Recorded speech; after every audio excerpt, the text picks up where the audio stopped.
What's up, guys? Welcome back to Psych with Jay. And if you're new here, welcome back to my channel. I am super, annoyed in my spirit, for lack of better words, with a couple of situations that I have come across over my practice in the last week.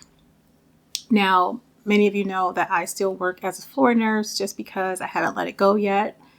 And I still see a lot of things in that area, as well as working as a psych nurse practitioner. This past week, I had a client that really did something to me, did something for me. Older gentleman, I'll just say around the 60 age range.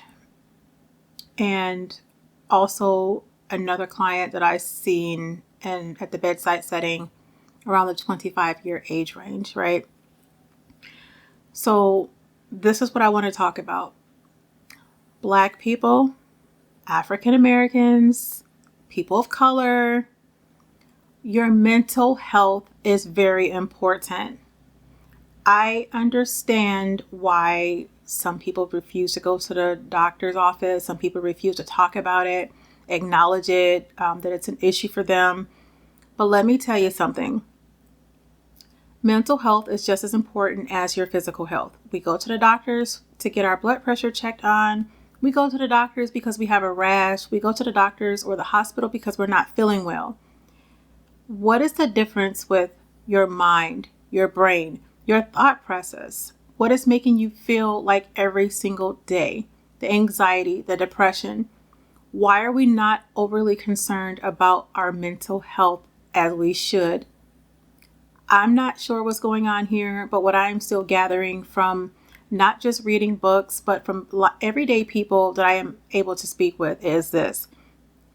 The individual around the 60-year age came in, and what was said was, this is just it's not normal. I just coming in here as a Black man, I feel that I shouldn't even be here. We don't talk about these things.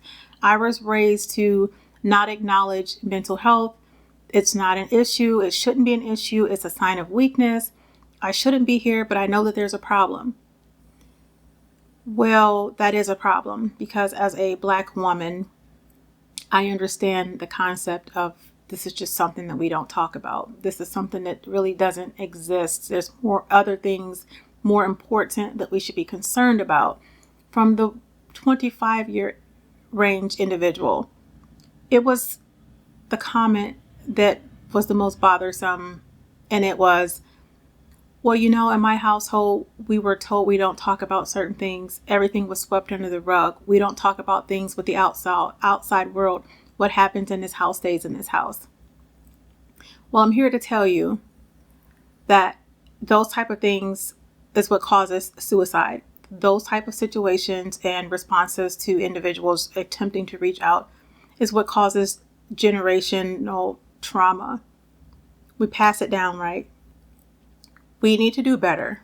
We most definitely need to do better. Why do we refuse to seek help for our mental health? I'm going to explain a few reasons that I came up with from either hearing about it or reading about it, right? Historical trauma or mistrust. Okay, so now we have racism and discrimination. Deeply rooted distrust of medicine and the healthcare system. I totally get that. I do. But we are in charge of taking care of ourselves. We need to be more mindful of ourselves. We need to be more mindful of self-care. That includes your brain, your mind, your thought process. Medical exploitation. I have been a nurse for about 16 years, and I have heard this story by so many Black individuals. The Tuskegee syphilis experiment, where the Black men were refused treatment. So a lot of veterans are saying, well, they intentionally gave us this. They intentionally withheld treatment from us. Like I get that, and I know that it's hard to change someone's mind process or thought process once they've been feeling like this for so long. It's deeply implanted and rooted in their mind. I understand all of it. Right? So now we've got the intergenerational trauma. What is that? What does that look like? Well, what it looks like is trauma is passed down from generation to generation. And that goes along with what goes on in this house stays on in this house. Sweeping everything under the rug. It really didn't happen. Let's act like it didn't happen. Let's move on. There's bigger fish to fry. No, stop telling your children things didn't happen. Stop telling your children that Uncle Ray Ray really didn't do that. That's not what that meant. Stop telling your children that what took place in the house shouldn't go and be told to the neighbor or to the school. Take care of your children. They are your responsibility. And for those that have lived through it, you have to take care of yourself. Like, I can't even stress that enough. This is insane. This is a problem. This is a problem.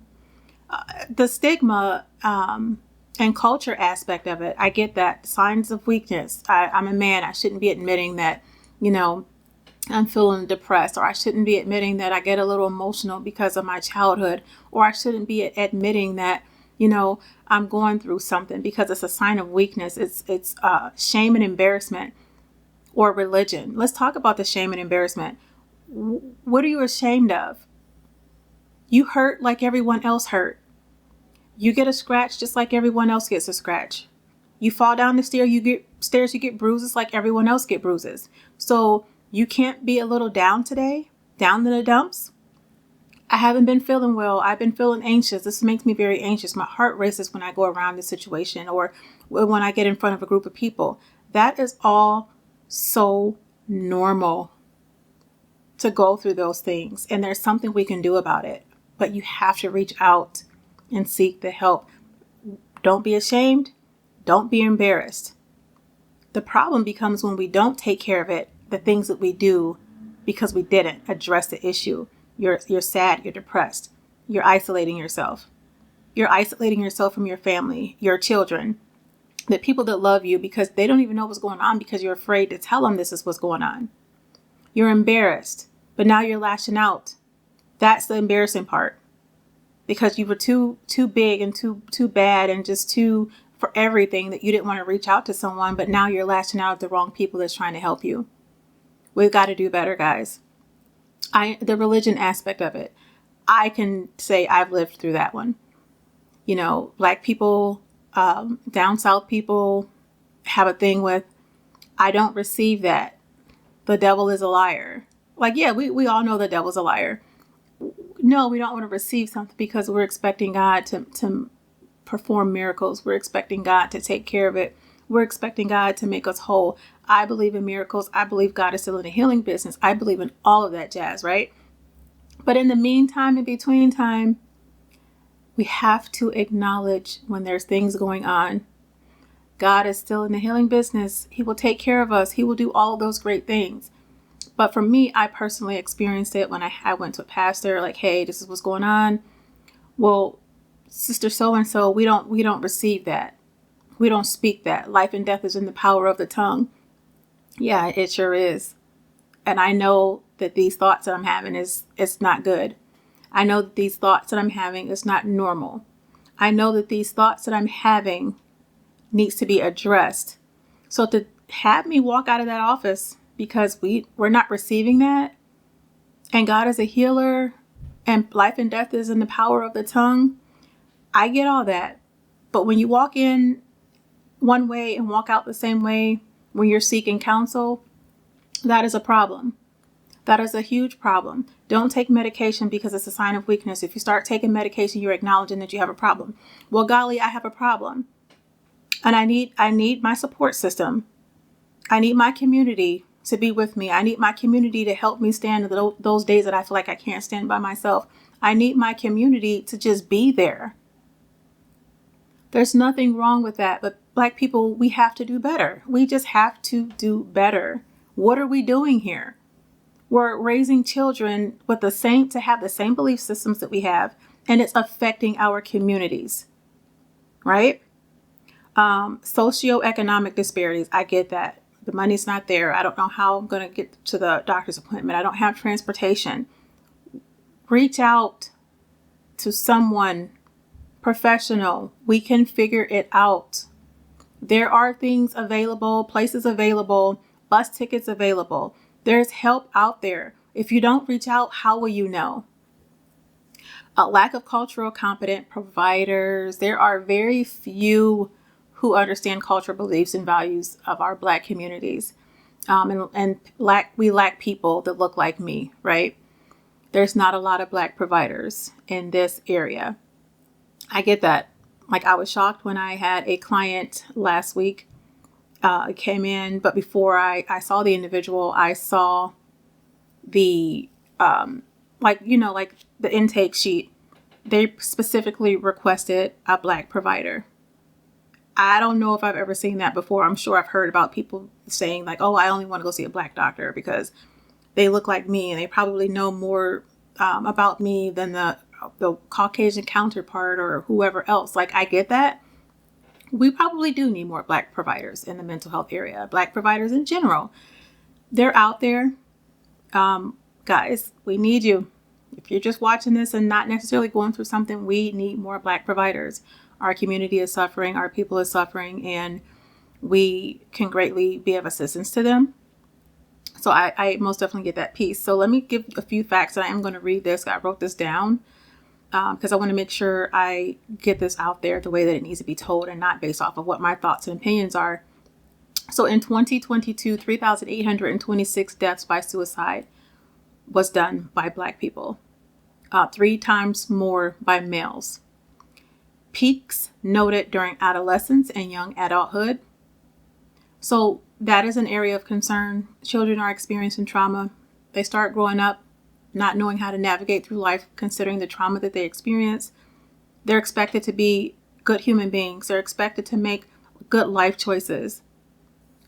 But they're walking around every day with the baggage of a childhood trauma that they experienced, which we consider adverse childhood experiences, known as ACEs, right? We got to do better, guys. We need to be more mindful of our mental health. Also, 21.4% of Blacks or African Americans experience mental health illnesses annually. That is a lot of people. And it's not broken down to just depression. Mental health illness covers a wide range of things: drug abuse, schizophrenia, bipolar, generalized anxiety disorder, like depression, you name it, it falls under there. It's just it's an umbrella, but it's there. We have to address these situations here. Like, we just have to, right? I'm also going to read a couple things from SAMHSA, which is the Substance Abuse and Mental Health Services Administration. Black adults with mental health conditions are less likely to receive treatment than white or multiracial adults. Black adults are more likely to have serious thoughts of suicide than Asian adults. Black adults are more likely to have attempted suicide, guys, or made a plan for suicide than Asian and Native Hawaiian and other Pacific Islander adults. Huge. Black young adults aged 18 to 25 have the highest prevalence of any mental health condition compared to other races. That's a time in someone's life when they're thinking about college, thinking about making plans. When am I going to get married? How long is it going to take me to finish school to get my degree? What is my life going to look like moving forward? I have now accomplished finishing high school. I'm a young adult. The world sees me as an adult at this point. And while they should be making those decisions, they're battling, they're struggling, trying to figure out who I am. That's a huge problem. That is a huge problem. And then the last thing, Black adults with mental health conditions are less likely to have received treatment than white or multiracial adults. That's because we're stuck. We're stuck in this mindset that we're not supposed to talk about it. We can't do this. This is something that God is going to take care of. We just don't talk about depression. It's a sign of weakness. Acknowledging it means that I'm weak. I have a problem and I don't know how to handle it. And now I got to go see someone that's going to try to help me handle it. Or now I've got to go get on medication. And that is the thing that's going to seal the deal and acknowledge I have a mental health issue. Guys, it is what it is. You have hypertension, you take the blood pressure medication. You make lifestyle changes to address the hypertension and don't rely on just the medication alone. You have a mental health condition, Let's do some psychotherapy. Let's sit down and talk about it. Let's get a therapist. Let's get a counselor along with the medication, right? So I'll be a little transparent. When I was dealing with major depression, I felt like life was over for me. Like that was going to take me out. And yes, I did go on medication for all of maybe 2 months. And because I was a nurse, I knew that I couldn't stop the medication. So I weaned myself off of the medication I think by month 3, I was completely done. The problem is I knew enough to know that I needed the medication to just get me to a good place where I could calm down, relax, and actually think about life. Think about what I was trying to do. You know, like the puzzle pieces were all scattered on the table, and I just needed something that was going to get me to a place where I could start even looking at the puzzle pieces to say, okay, let me start with one. Let me grab this piece and I'll build on to it until I put the whole piece together. That's what I did. And when I tell you it's been almost 8 years with no medication, it's because I was able to sit down with the counselor and say, hey, this is what's going on. I just need you to help me. I want to sit and figure out my life. What is my life looking like for me? With God, prayer for myself, knowing who and whose I am and my worth, I was able to accomplish that. Now, I'm not saying that do that, wean yourself off your medication and all will be well. That's what worked for me. But the medication played a huge factor simply because I was able to get my brain to stop overthinking for a little bit. I felt like I was on overload. I could not focus. I could not think. My mind was spinning. It never shut down. And it was just a vicious cycle for months. And then it turned into years. And why was that? Because I was too afraid to reach out. I didn't want to say, hey, I have this situation going on. Why? Because it was my upbringing. We didn't talk about things. And yes, things happened and everything was swept under the rug. And it was told, you don't talk about the things that happen in this house. And that's what you take with you. And you go through life knowing that you don't talk about these things, guys. That's not okay. It's something we need to address. It's something we need to talk about. I will touch more on this in a more depth blog that I will try to put together. But I just wanted to really address that because there's a huge age gap between a 25-ish individual and a 60-year-old individual where they've got the same mindset. And if we don't nip it in the bud for the younger one, they'll get to 60 and still have the same mindset, still struggling with life, still trying to figure out who they are, still trying to figure out why this happened, still trying to figure out all of these things when we could have addressed it now. Now is when you address it. I don't care how old you are, address it now. It's never too late. You just need to sit down and figure out what you need to do here. We're going to take this moment by moment, not day by day, not week by week, not month by month, and not year by year. We're going to live in the moment. We're going to address these issues because you're worth it. You are somebody. You're important. You're somebody's mom. You're somebody's dad. You're someone's sister. You're someone's cousin. You're someone's neighbor. Someone needs you more than you know. I just want you guys to know that you're here for a reason. Your life is important. Your life has meaning. Your life has purpose. You can always call or text 988. If you want to chat, the chat information is 988lifeline.org. 988 LIFELINE.org. Pick up the phone, pull your laptop out, do something. Today is the day to address your mental health. If you don't address it, who's going to do it? If you don't address it, you're not going to get that relief that you need.